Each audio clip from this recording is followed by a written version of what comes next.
আসসালামু আলাইকুম। আজকে লাউর বীজ থেকে চারা করে দেখাবো। খুব ভালো জাতের বীজ বেছে নিতে হবে।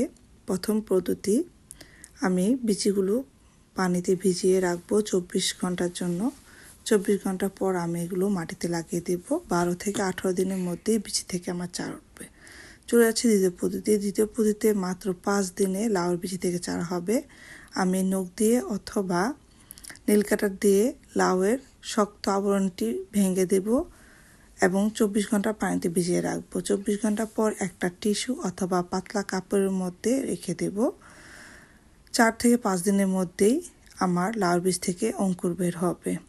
আর লাউর বীজটা লাগাবো কিভাবে? যে পাশে অঙ্কুর দেখা যাচ্ছে সেটা মাটির নিচের দিকে দেব, আদার পাট উপর দিকে দেব। এইভাবে আমি সবগুলো বীজ লাগিয়ে গ্রো লাইটের নিচে রাখবো।